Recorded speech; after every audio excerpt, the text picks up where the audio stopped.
All right, folks, we are here. Got a good friend of mine that I've known since college joining us today on the Keeping It Real Estate podcast.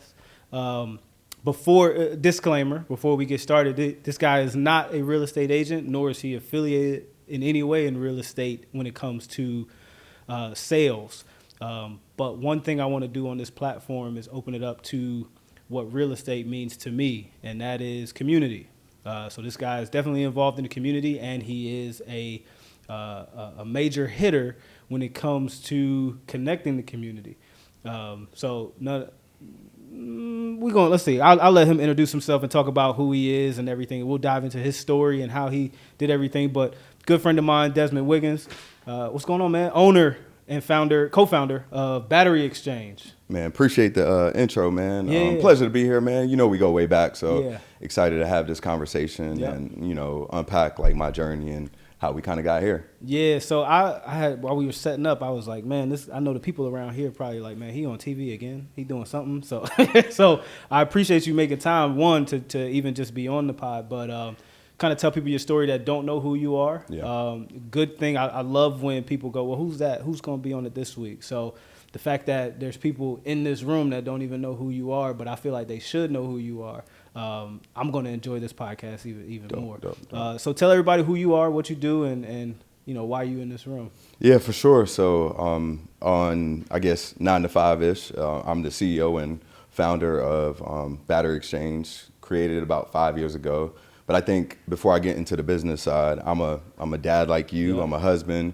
So that's definitely the 5 to 9 part of my life. I got a young 3-year-old son named Jonah, and then my daughter just turned 1, Winter, nice. And then my beautiful wife, Phoenicia. And so that makes up a lot of part of my life. And then outside of that, I'm now a avid golfer, getting into that world, right. But also just like somebody that's big on community, as you mentioned, mm-hmm. Being somebody that's been able to see some success in technology, mm-hmm. which a lot of people don't look like us. Yep. A lot of people are now looking at me to kind of help spearhead things and, just kind of share advice so that hopefully they can be better than me, have different resources and take advantage of those type of opportunities. Yep.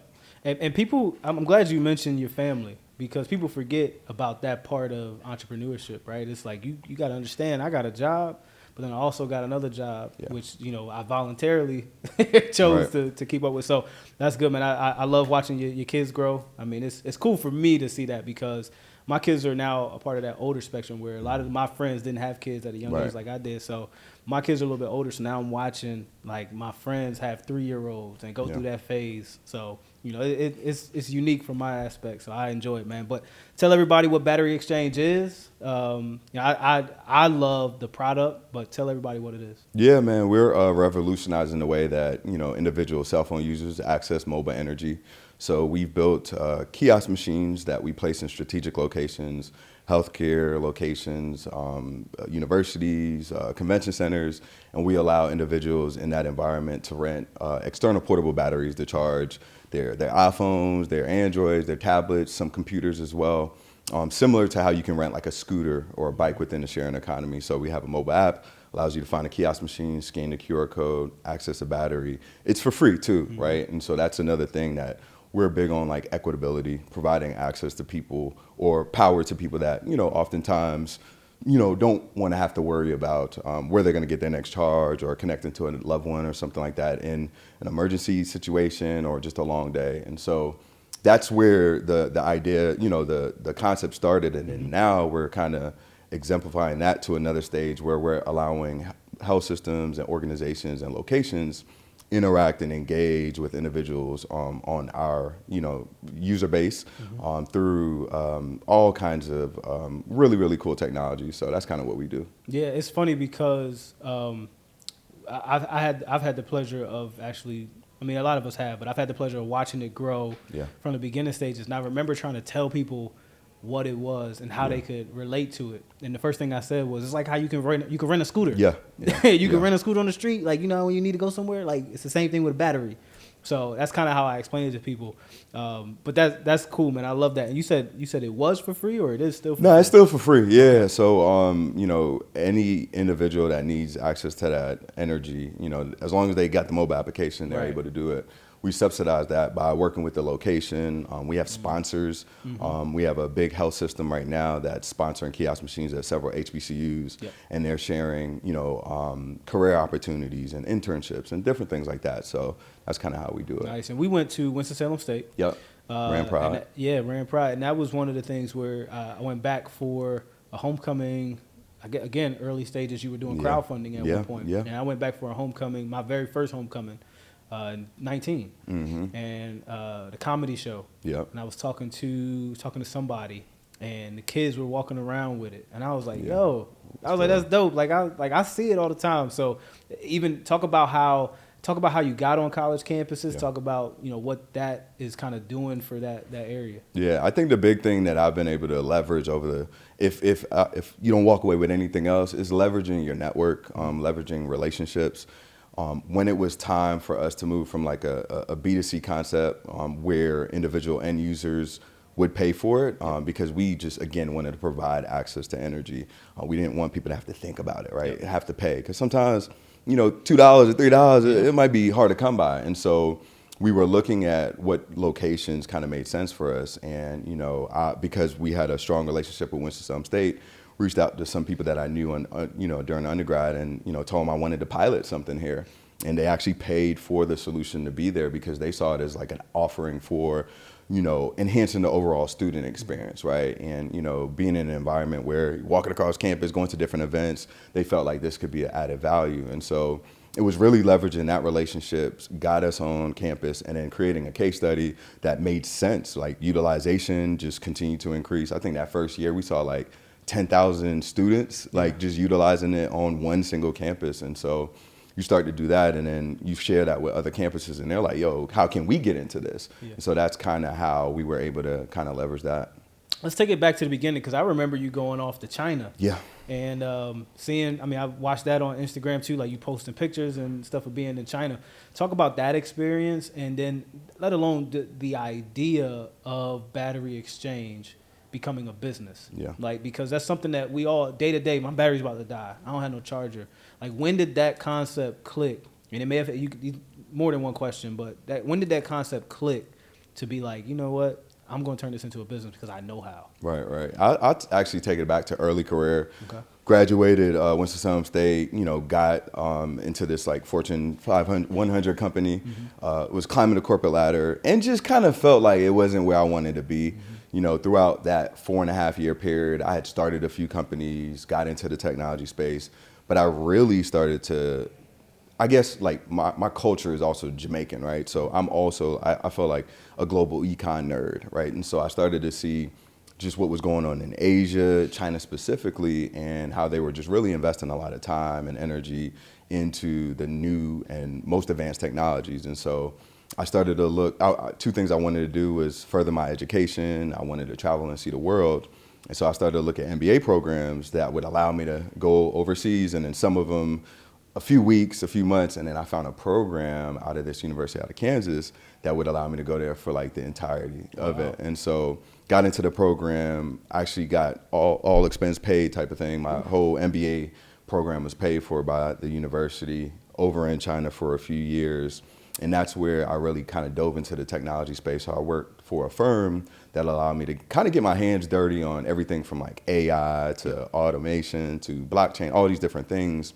And, I was just like, man, I think out of this experience, I'm going to create whatever I wanted to do next, because I was just like, man, I don't know if I want to go back to corporate, even though I know I could. And so one particular really evening after a long day of traveling, needed to get home and was just really inconvened, with a dead cell phone. I didn't speak the language. And so for me, I've always been a problem solver. So I'm like, man, somebody got to do something about this. Why isn't there a more convenient way for you to charge your cell phone while you're on the go?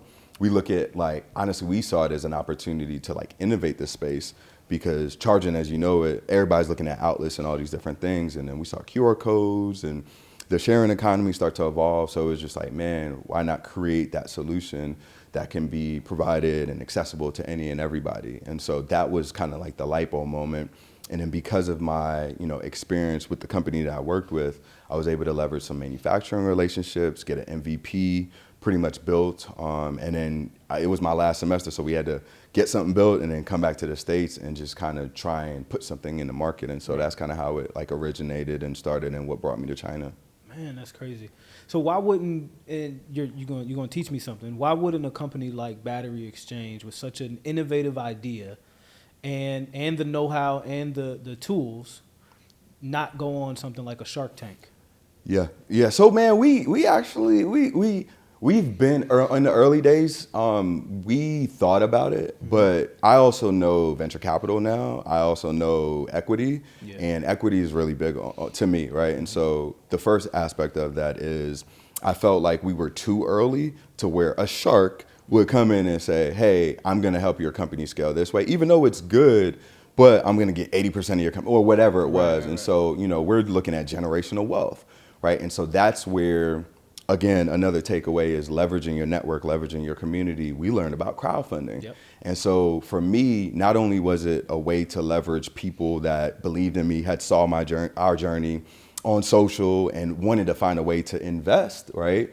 It was also a way to invest at like a smaller dollar amount, right? And so, and then providing a way for people that are traditionally not understanding investing in technology, which is a little bit different than, your world and real estate and just other worlds or like stocks and bonds. And so it was an educational piece to open up the door to like my community, people that look like me, to like investing in, Black companies or African-American minority companies. And so from that idea, we were able to raise 115 grand in a matter of 6 weeks. And you were a big part of that, and that was right before COVID, so like I was grateful for that because that like allowed us to continue to build and develop the product. But to answer your question, it's just like, understanding what we're worth at that time and knowing that some of those opportunities may come back around. Well, I was about to say, so would that be something you look at if you say, we're at a point now where a Mark Cuban who owns a NBA team could put those in arenas? Or, things like that. Is that something where now you go, we're ready and we could do it? Yes. I'm not saying get on there, but I would love to turn on my TV and see you on there. But that's when I look at that show, I'm like, damn, BatteryXchange should be up there. So something like that came around now. Is that something that you... Oh, yeah. Mark hit me up, like we're ready for that because we've, scaled in our first region, which is North Carolina, done some phenomenal things here. And then now we're scaling to different markets. And so now I can go back to them and say, hey, I know what I'm doing. My team knows what we're doing, but we need your network or connection to kind of expand, like not only nationally, but globally. We need, we're looking at different integrations in our technology around like data aggregation, AI, like all these different things. Now we need you for that, and we need your funding for that. And so, it's a different ball game. And I feel like I understand the VC investment landscape a lot more to be able to now approach, a Mark or, any of these individuals in that space. Yeah, and again, for me, I couldn't be on Shark Tank because I would already be just talking to Mark the whole time. Right. I got my idea of what I want. I appreciate you, Damon John. Damon John, cool. Like, so that's the thing. Like, those are the things that like kind of keep me up at night. Like I visualize that when I see that. I'm like, man, how would we look there? What would I articulate? How would I connect with these individuals? Who would I just like, Mr. Wonderful? Maybe not so much, you know what I'm saying? And so those are like the cool things about this journey as well. Love it, bro. You talk about investing, man. I saw you at InvestFest last year. Yeah, last year. So you got an award for because I see a lot of the checks, man. I see the we got a check. And like, where does the know-how to get into these events, or not just events, but these these where they donate the money or you can win the money? Like, how do you know about those things? How big was InvestFest for what you're doing and being on that platform and that stage in front of the EYL community? Like, that's got to be a cool thing for an entrepreneur. Yeah, it comes over time. Like I think again, like leveraging the network. That EYL pitch. It was actually another organization that I actually didn't win. It was called Black Men Ventures, and so they invest in obviously Black men that have ventures, providing access to capital there. I still won some decent amount of bread there. They partnered with EYL and was just like, hey, we want to put on this picture competition. So I found out about that through somebody that had invested in the company before. They were just like, man, you should sign up for this. I was like, cool. I already know these guys. And so I went through, it was like 10 of us, had to kind of circumvent through that, made it to the final 3.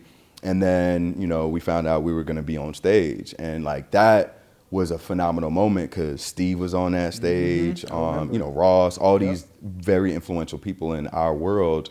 And I was literally on the same stage that they were on. For me, it was a moment of like believing in myself that I could be at that national level. I also had a really, really great product offering that people could understand. Because the questions that, you know, the guys from EOYL asked, I was able to kill that, you know what I'm saying? Yeah. And so those are just like confident builders. But I'm always scouring the internet. I'm always seeing different things. People are always bringing things from me. I'm a little bit more strategic now because, you know, 5K checks don't really do anything for us now. You know, now we're looking at, you know, 50, 100, like $1 million. That's what we're really aiming for. And so I think all of these are just steps to like get into that space to where, again, I'm in front of a mark and I'm just like, hey, this is what I would do with $1 million.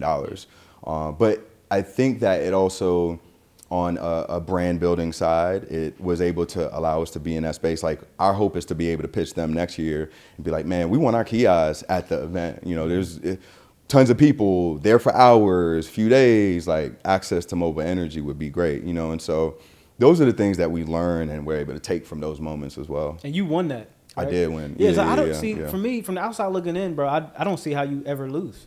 Like, I'm like, this is the greatest idea to come out of life. I mean, so sometimes they also, like, a part of this is a judging, like, you know, so with a judge, you bring your biases, you bring your preconceived expectations, how you answer questions sometimes, you know, all these can make or break a company in that moment. I do have some great experience in that, you know, and I feel patting myself on the back. I be killing it, but there's some phenomenal founders out there that might just be better than me that day, right? And so I always like circle back and look at it. I'm just like, yo, what could I have done better? Yeah. But nah, I come in with the same energy. Like I always feel like I'm a win, but it don't always go like that. Oh, I'm sure it doesn't. For me, again, outside looking in, I'm like, bro, this product is like, how does anybody come up with something else unless they flying people to the moon? Right. Like it's just because of how much we use our phones, because of how much my phone dies, all of that. I'm like, every day I'm like, yo, I need a battery. Like if I had a BatteryXchange kiosk in my office, it'd be awesome. But it doesn't make sense. It only got, you know what I mean? I'm like, this don't make no sense. But how do you battle the competition? Right? Because I've been to events where I see something like a BatteryXchange. I'm like, oh, they stole that from Desmond. Like that's in my mind. That's how I'm thinking. But I'm like, how do you battle that? Because obviously you don't own any kind of like what's those things called when you have to get what's the thing called? Not IP. Patent. Patents and IP. So like patents because obviously I see other machines just like it. So how do you handle the actual competition that's out there day to day doing the same thing you're doing, possibly being in bigger venues and bigger locations? Yeah, I think just like anybody else should in the competitive landscape is really listening to your like end user and customer and really having an audience that you target, right? For us, we see a lot of the individuals going everywhere. Like this healthcare and university space, that's our space. We want to own that. And then we'll fall into the stadiums and the arenas and whatever. But we're also, you know, subject matter experts in this healthcare space. Like some of the information that we're sharing around HCAP surveys, you know, creating access to like, you know, instrumental information and resources, different things like that. Like we care about the business and adding value there in the data that we're able to extrapolate. Like a lot of our customers or competitors, they're just, hey, get a battery, you know? So we're, I think like, unfortunately, some of those individuals might get into spaces, but I think when you look at longevity and the mission of a company, I think we would outlast them like that, you know? And so like that, when you think about it on a mission-driven side, those are some of the reasons why we're still here. And some of these are just like there one day and then not there the next because they're not trying to create value for the location and a great experience for the user as well. So that's kind of how we like separate. And then also like, we're getting in our bag around, again, the data, the AI, advanced technologies, like creating this like wireless world that's just different than what we see today. Those are what's on the radar now, and I think those will further allow us to separate ourselves from the competition. Yeah, I love that, man. I love what, like, seeing that Winston allowed y'all to bring to school. I'm starting to see that more and more now too, where a lot of these HBCUs are supporting their graduates.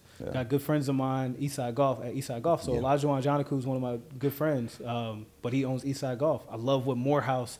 Oh, he went to Morehouse. Okay, I didn't know that. Gotcha. Him and Earl both played golf at Morehouse. Gotcha. Earl was there. Earl left either left before I got there, or he was a senior my freshman year. But Olajuwon came in right after me, so I spent 3 years playing against him. We connected very well. But just to be able to see what these HBCUs are doing to their own products, and for me to be a product of Winston-Salem State and to see them do the same thing for you makes me proud to be at Winston. You got the other big schools that do things, but to see a school like Winston, which we may consider small, because I remember when I graduated, it was a small class. So to be at a school like that where it's considered small, but to have such a big product come out of it and they support it is huge. Talk about some of the bumps and bruises you kind of took along the way. Still taking them, right? Always, pause. Every day. But a lot of it I think is just, one of the things that I realized early on was, we didn't really necessarily have a lot of people to look at as far as like, being an icon. What were your experiences in building a company and raising over $1 million, all these different things, and being Black in our environment. And so we kind of had to be the trailblazers in this space and like figure it out as I go. And so that comes with like more bumps and bruises that I could even have on a podcast. But I think I started to own that and started to realize like I'm a faith-driven person, that, God was putting me in spaces that if I didn't even feel like I was prepared, I was prepared for it, but as we grew, one of the biggest things I felt like was like delegation, or just knowing how to delegate, because earlier on kind of had to do everything. And then now you got team members that are really, really smart individuals that you got to trust to do things their way, right? And just kind of see things through. So as a visionary, you have to make sure that you're always, crafting the vision, furthering what they can see, bringing them into different strategy sessions. So a lot of that was things that you kind of learn. Then you see the statistic on, access to capital for like Black founders. I think it's like less than, 0.2 or like 2%, we'll say, right? And then like even worse for like Black female founders, right? And so you got that against your wall. But for me, it's always been like, I'm resourceful. I'm a find a way. I'm gonna know somebody that can open up a door. I'm always looking at like grant opportunities and all of these different things that, in a perfect world, it works out, but sometimes it's just like, man, I don't even know if it's going to work out. But that's just some of the things that you just kind of got to get through. And then also, I think for me, it's balancing, getting back to the family aspect, balancing family. My wife in the early stages was very apparent, like, we about to start having kids. Like, I need you to be here. Like, I used to be just working. And so that allowed me to separate, business and family, and then also having boundaries for my team, and then respecting their boundaries as well. So those are all the things that like have helped me become a better leader. And then, not every idea works. Like we've had a million ideas that we wanted to do. We either didn't have the money, or it just didn't make sense, or like not right now. And so being able to lessen those because you still put time and energy is another thing that like we kind of had to figure out. What's the end goal for BatteryXchange? For you? For me, I think I want to be able to make a decision on what we want to do. Like, everybody is thinking unicorn and getting to that next stage. If we're at that point a few years from now and it's just like, man, we think we could keep going, or if we have the opportunity to sell, for me, that's a really, really great opportunity as well, because not only on a personal level does something to my family, my legacy, but the people that have invested in me, my team members that have been rocking with me for years, all these different things. We change the trajectory of their families as well. So I just want to be able to have an option. It's not like my back against the wall. It's like, nah, it's what you want to do, so that's my goal. I love that. As we transition towards the end of the episode, I do want to kind of get into just some key pieces that I pull every time. Give me 2 what we call golden nuggets that that you would just consider telling to any young entrepreneur, any experienced entrepreneur that just maybe not have thought about something, but something that you've dealt with, or a Bible verse, a famous, poem, whatever it may be? Give me 2 nuggets that somebody listening to this. Nah, I ain't about to be on here spitting. Nah, but I think one of the life philosophies for me is give more to others than you expect to receive, and you'll never be without. And I exemplify that where, I'm always going to my old high school. I'm going to Winston-Salem State. I'm going to HBCUs. I'm talking to Black founders, all of these different people. And a lot of times I don't get paid for it, right? But my thing is just, if I could give them 1 or 2 gems or 1 or 2 things that allow them to do things differently to get further than me at my stage, that's why we do it. Yeah. And the more and more I do that, when there's things that are make or break, or I need some money, or I need open doors, it always comes through. Yeah. Because I think just on an atmospheric level, when you give more, you always are going to be good. So that's the first thing. And then the second thing, I would encourage everybody to run your own race, because for me, on paper, we have oftentimes been the ugly stepchild. We got this hardware product. We're not super SaaS type of thing. We're not the sexy SaaS.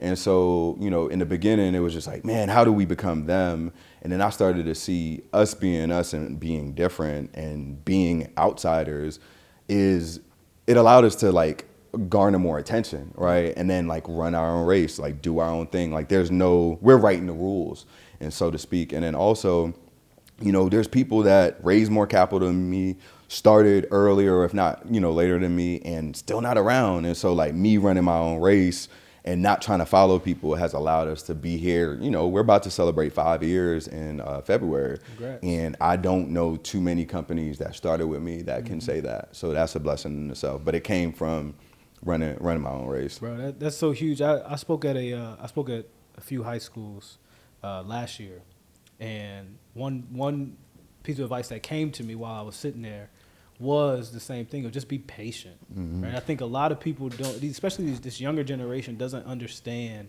patience because of social media and how it seems he getting it, I should be getting it. And I think that's such a hard thing to teach these young kids, other than don't get on social media. But then you can't necessarily say don't get on social media, because that's how you build your brand. Yeah. So it's one of those scary mediums. But I agree. Run your own race, man. That's a huge. I always end my podcast with an opportunity for my guest to ask me a question. So if you have a question, you can ask. If you don't, it's okay. Yeah. I think for me, seeing you grow your brand, build a community. I'm always thinking about what's the end goal for you. Where do you see this 5-10 years from now? If you guys are still kind of doing your thing, what's that North Star for you? Yeah, I think it changes all the time, right? Because I'm in real estate. Real estate is going to keep real estating, is what I say all the time. But I would love to see not just the brand of Noir kind of expand nationwide, worldwide. That would be a cool thing to see. I honestly could care less if my brand left North Carolina. Yeah. But what I want truly people to tap into is the mission of what I'm doing. I've always been an outcast in the avenues I've gone. So with golf, I was usually only the black person playing, and I always wanted to represent black people well. Right? I'm a very competitive person. So for me, the reason I got so good at golf was because I loved seeing the faces of white kids being defeated by me. And that's just me being 100%. I loved seeing it. So that's how I got to that's how much being a competitor just forces me to, engage and be around and be involved.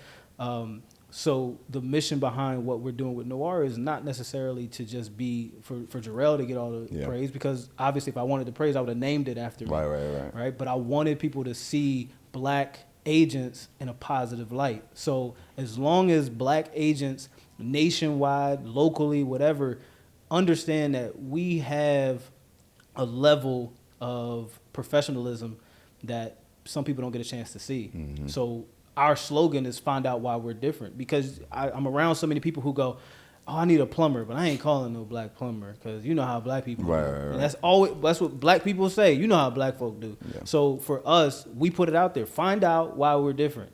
I don't want you to say I need to call a black agent and then I don't want to call no black agent. No, find out. Call us and find out why we're different than what you think dealing with a black agent is. So if Noir goes far, by all means, cool.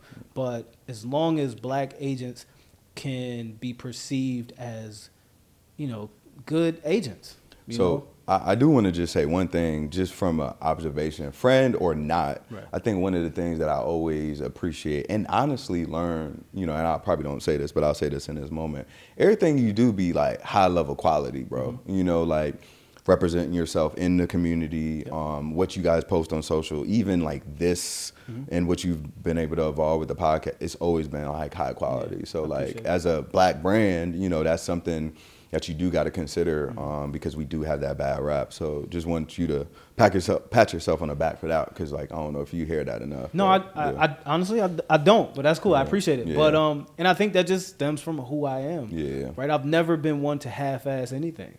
I was a communications major in college, and I learned through my major was like people focus on certain aspects of quality, and when you talk about video. You could have the best video on earth, but if your audio is trash, you just killed the audience. Yeah. If your audio is great, but the video is blurry, you just killed your audience. So for me, I've always said if I'm going to put out, I don't say it out loud, but subconsciously, if I'm creating something, I want it to be perceived with as much praise as possible. And that's the biggest thing that kills me with social media is that you don't have to have the best quality of stuff.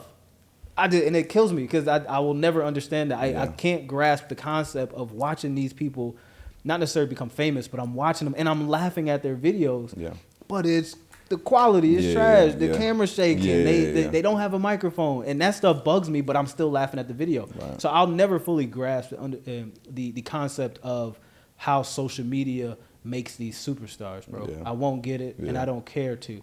But that's why I keep doing high quality stuff because I want to be able to go to my page and like it. Right. I want to be able to go into a listing presentation and show people what we do and why we sell houses, why we sell them so fast. So I appreciate you saying that because again, I don't see too many people actually praise how the quality looks. Nah, it's A1, bro. Yeah, no, I appreciate that. But that's what's up, man. Look, I love having guests on here where we have cool, good, genuine conversation too. So this one kind of might have went longer than most of the other ones. Did we go long on this one?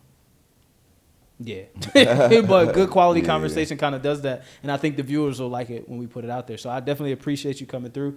Look into that camera. Okay. Let people know how they can get in contact with you, look into that camera. Okay. Let people know how they can get in contact with you, social media plugs, all that. Yeah. So our website, BatteryXchange.co, if you want to find out. Would love any plugs to any, health systems, universities, connections there. And then BatteryXchange _, and that's on LinkedIn, that's on Twitter, that's on TikTok and Instagram. And then my individual handles are Worldwide Wiggs, WIGGS _ Instagram, Twitter, TikTok, and then Desmond Wiggan on LinkedIn. So, can people still send money to BatteryXchange? Can they? No, we've closed that out. Okay.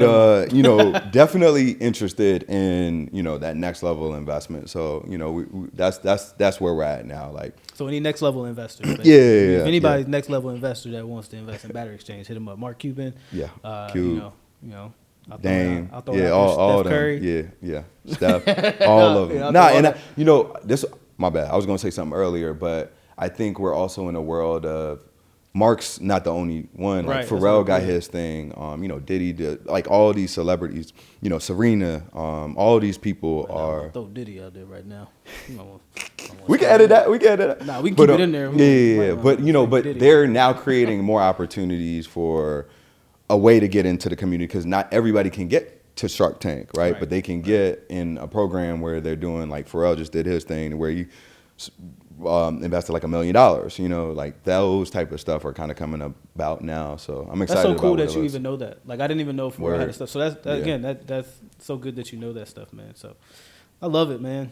Well, you got anything? Nah, I'm good, man. Appreciate you for having me. I appreciate everybody watching this episode. I'm glad I'm branching into the community and talking to people that's not just necessarily real estate agents or investors or anything like that. But super proud of you, bro. I'm happy to watch you grow the way you've been growing. Again, enjoy watching the kids grow. If you need me for anything, let me know. I'm always still more to come, bro. Still more to come. Well, at Soul by Rel on all the platforms, everything. TikTok, Twitter, Instagram. You already know how to get in touch with me. You can go to our website too. You know what I'm saying? wearenoir.com. Check out our cool agents. 20 agents right now. So yeah. So check out our agents and do some deals, man. Let's get people in houses. But till next time.